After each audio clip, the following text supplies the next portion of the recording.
네, 2절 경비 업무와 손해배상 민법 마지막 강의 동영상 촬영하도록 할게요. 마지막 영상이죠. 네. 경비 계약. 이 경비 계약은 도급 형식의 유상 계약입니다. 우리 아까 위에서 도급 형식 배웠죠? 당사자 중에서 일방은 이제 돈을 받을 것을 약속으로 하고 임무를 마치는 것, 그런 것을 도급 형식의 계약이라 하고, 5개념으로 자꾸 내는 문제가 위임 형식 또는 뭐 도급 형식의 무상 계약, 이런 식으로 말장난을 써서 문제를 냅니다. 경비업자는 선량한 관리자의 주의로 이행하여야 한다. 보수의 시기의 약정이 없으면 관습에 의하고, 관습이 없으면은 종료한 후에 지체 없이 지급하여야 한다. 이건 한 번만 읽으셔도 와닿을 거예요. 네.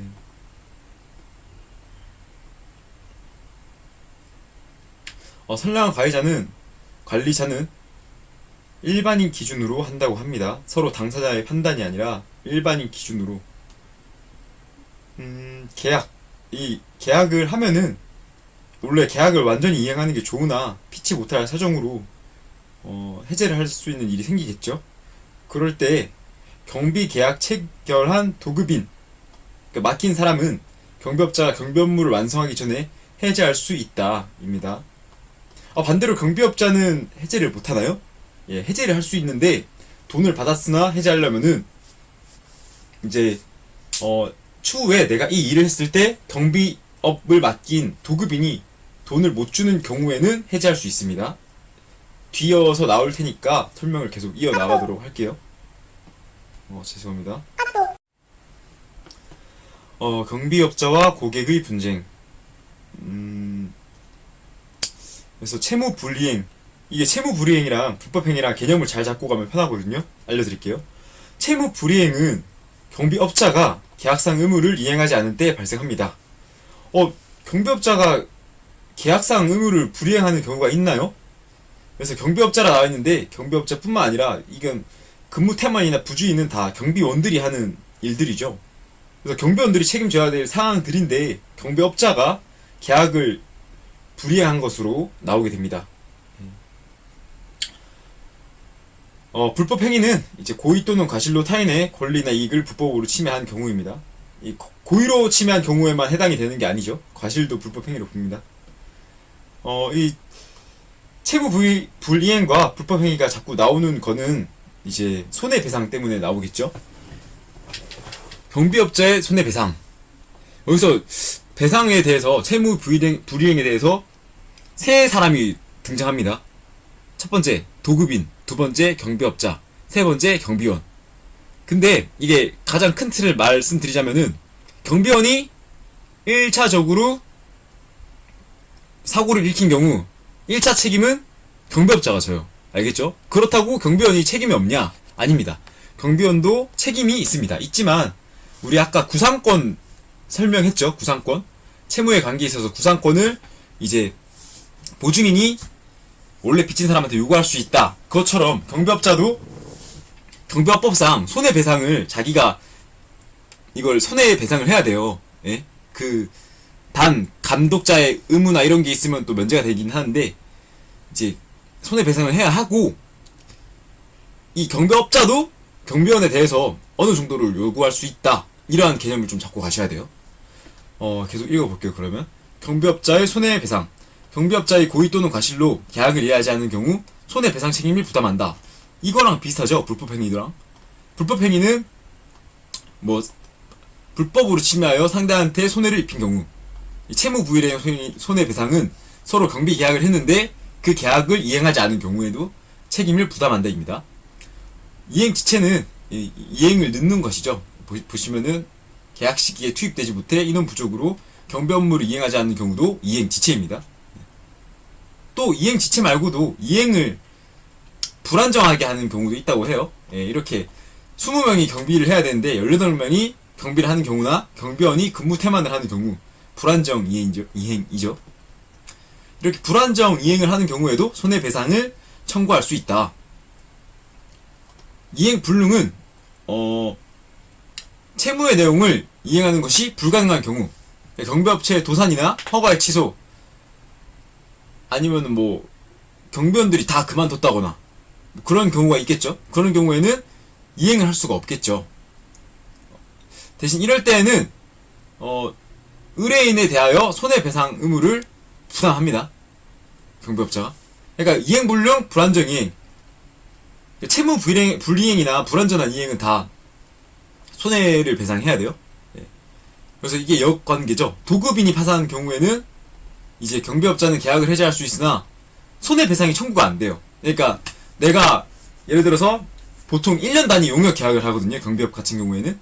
그럼 연말에 이걸 입찰을 한단 말이에요. 내가 예를 들어서 A 병원의 경비업을 연말에 입찰을 딱 해요. 근데 했는데 A 병원이 3월달에 망해버린 거예요.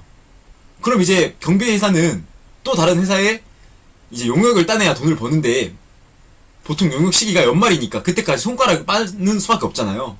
이런 경우에 손해를 입는데 이것을 도급인이 손해를 배상을 해야 되지 않냐 라는 개념이 있지만 이미 파산을 했기 때문에 보상을 못 받죠. 그렇기 때문에 경비업자는 도급인이 파산한 경우에 계약을 해지할 수는 있지만 손해배상의 청구는 인정되지 않습니다.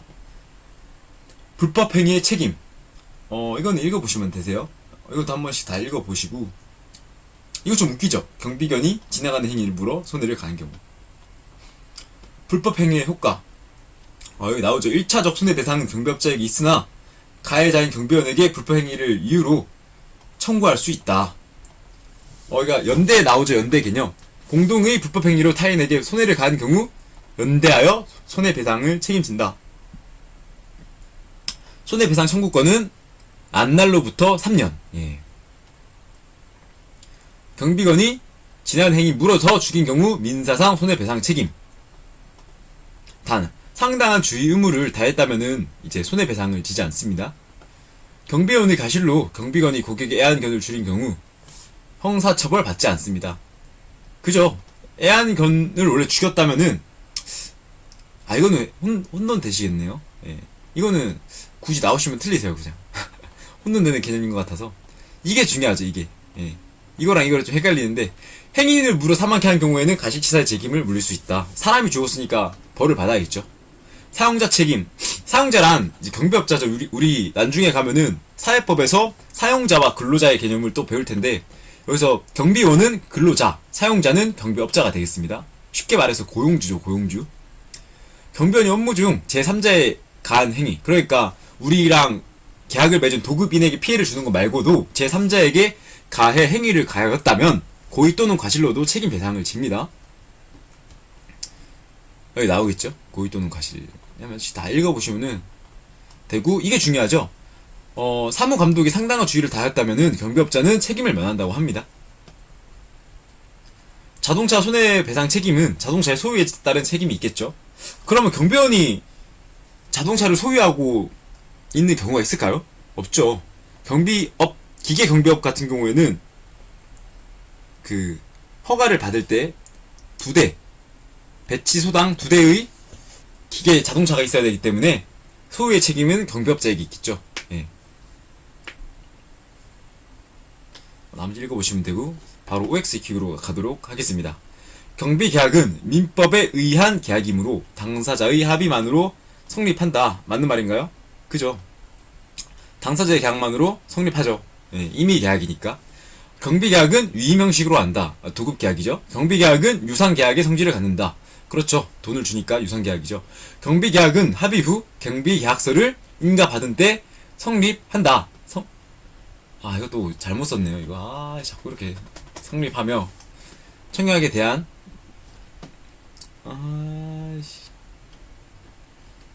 이렇게 쓰면 안 되는데, 청약에 대한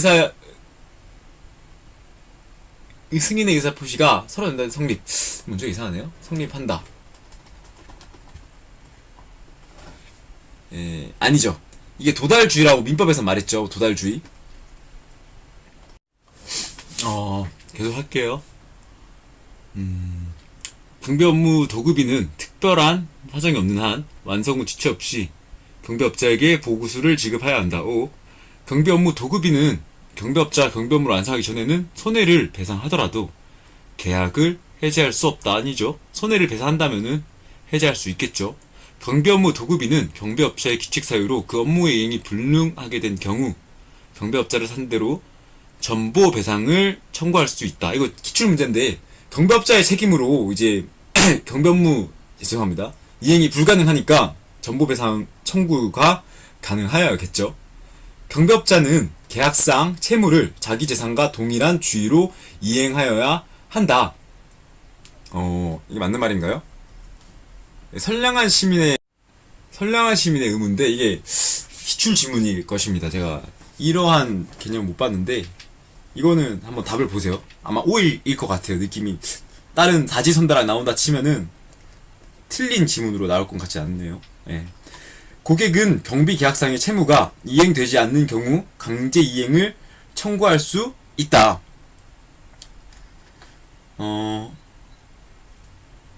X죠, X. 청구할 수 있으니까. 경비원이 예정대로 모집되지 않아 개시 시간에 경비를 하지 않는 경우 이행 지체에 해당된다. 5. 경비계약 체결 후 경비 개시 전에 경비업체가 도산한 경우 이행 불능에 해당된다. 그죠? 경비업체가 없으니까 이행 불능이죠. 경비계약서에서 정한 인원 수보다 적은 수의 경비원을 파견하여 경비한 경우 불완전 이행에 해당한다. 그죠? 완전하게 이행한 게 아니니까 적으니까 불완전 이행이죠. 고객의 근거에 성금을 절취한 경우 접근권 적극적 채권 침해에 해당한다. 이거 기출 지문인 것 같은데 아마 불법 행위로 해당된다고 나왔을 거예요. 틀린 말입니다. 경비업자는 경비원이 업무 수행 중 과실로 경비 대상에 손해가 발생하는 것을 방지 못한 때에는 그 손해를 배상하여야 한다. 맞는 말이죠. 고의 또는 과실이니까 과실로만 손해가 발생하는 것을 방지 못하였다 하더라도 손해를 배상해야죠. 394번. 경비업자가 원칙적으로 책임을 져야 되지만 경비원도 손해배상 책임이 있죠. 이런 게 혼돈되는 거죠. 왜냐하면은 1차적인 배상 책임자가 경비업자인데 경비원이 책임을 지나? 라는 생각이 들 텐데 경비원도 책임을 집니다. 알겠죠? 11명의 경비원이 공동의 불법 행위로 사연을 소명하는 경우 분할하여가 아니라 연대하여. 396번. 불법 행위로 인한 손해배상 청구권은 피해자나 그 법정 대리인이 그 손해 및 가해자를 안 날로부터 3년간, 그죠? 안 날로부터 3년이니까 5. 경비원이 경비 업무 중 고의로 제3자에게 입힌 손해를 경비업자가 배상한 경우 경비업자는 경비원에게 구상권을 행사할 수 있죠. X. 경비업자는 경비원이 업무 수행 중 고의로 제3자에게 손해를 입힌 경우에만 이를 배상할 책임이 있다. 과실도 되겠죠. X. 경비 업무 도급인은 도급 또는 지시에 중대한 과실이 있는 경우에도 경비업자의 업무 수행으로 인하여 제3자에게 입힌 손해를 배상할 책임이 없다. 아니죠. 도급 또는 지시에 중대한 과실이 있으니까 도급인에게도 문제가 있는 것으로 손해를 배상할 책임이 있겠죠. 경비원이 업무 수행 과정에서 과실로 제3자에게 부상을 입힌 경우 경비업자에게 있어 채무 불이행 책임이 발생한다. 아니죠. 이런 게 혼돈되는 건데 채무 불이행은 그거 당사자들 간에 있는 거죠. 경비원과 도급인. 그리고 제3자는 이제 진행하는 아무런 관계가 없는 사람이니까 부상을 입었으니까 상해를 입은 거잖아요. 이것은 불법행위고 경비업자는 경비원이 불법행위를 했으니까 불법행위 책임이 발생하겠죠. X입니다. 경비원이 업무 수행 중 과실로 제3자에게 손해를 입힌 경우 경비업자가 제3자에게 지는 책임은 사용자 배상 책임이다. 그죠? 사용자죠, 사용자. 예. 이게 채무 불이행은 사용자로서가 아니라 경비업자로서 지는 것이고 채무 불이행 책임은 사용자 배상 책임은 불법행위 책임이 있어서 사용자 배상 책임을 지는 것입니다.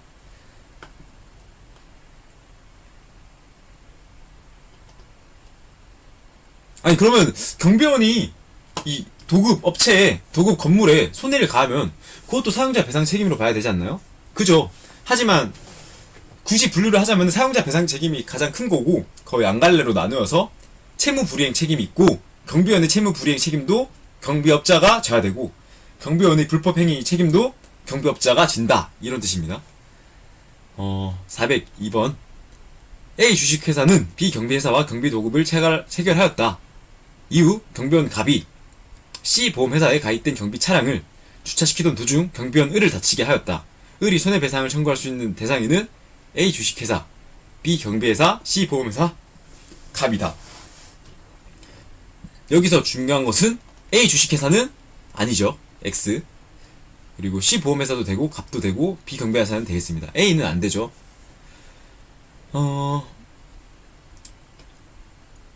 경비업자가 경비계약을 체결하는 상대방은 경비대상 시설의 소유자 또는 관리자이다. 오, 맞는 말입니다. 경비계약에 있어서 보수는 시기 약정이 없으면 관습해야 하고 관습이 없으면은 경비 업무를 종료한 후에 지체 없이 지급하여야 한다. 오, 맞는 말이죠. 이 화재 발생한 것을 보고 화재 진압한 경우 옳지 않은 것은 이라 나왔는데 경비 업무를 벗어났으므로 경비원에게 화재 진압 의무가 없다. 그죠?